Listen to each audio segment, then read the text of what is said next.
quand on est très unis.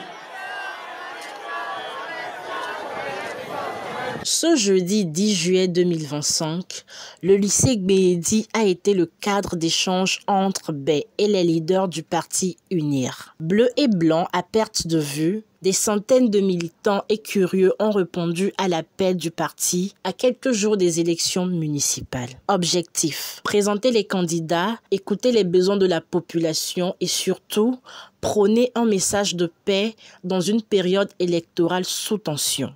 Nous les avons exhortés à ne pas sortir, à ne pas écouter ceux qui essayent de peindre la situation politique du pays en noir.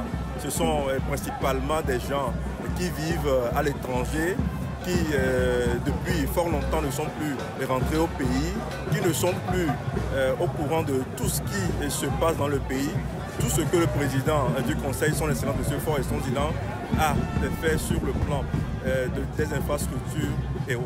Dans cette dynamique, plusieurs responsables et jeunes de la commune ont été désignés ambassadeurs de paix en reconnaissance de leur action pacifique menée ces derniers mois. Ils auront désormais pour mission de relayer les messages de cohésion et de non-violence. Nous sommes là pour pouvoir partager notre projet de société avec cette jeunesse-là par rapport à l'employabilité des jeunes, à la sécurité, à la paix, à la santé au niveau local.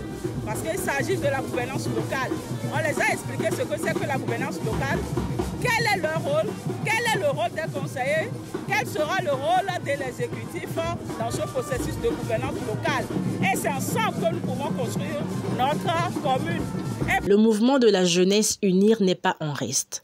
Sa déléguée communale a mis l'accent sur l'employabilité et la participation active des jeunes à la gouvernance locale. Interview.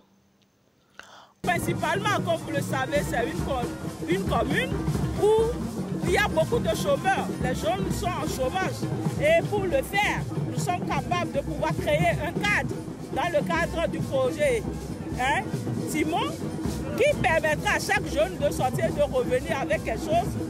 Nous avons plusieurs sociétés également parce que l'État ne crée pas l'emploi, mais c'est le privé qui crée l'emploi. Et dans ce cas, nous aurons à travailler avec un plan d'employabilité des jeunes dans notre commune pour pouvoir embaucher plein de jeunes, pour pouvoir assurer cette relève de demain, afin que nous diminuons un peu la délinquance juvénile qui règne dans notre commune. Entre ferveur populaire, discours mobilisateur et engagement citoyen, UNIR a marqué un point dans cette campagne. Reste à voir si l'élan se traduira dans les urnes le 17 juillet prochain.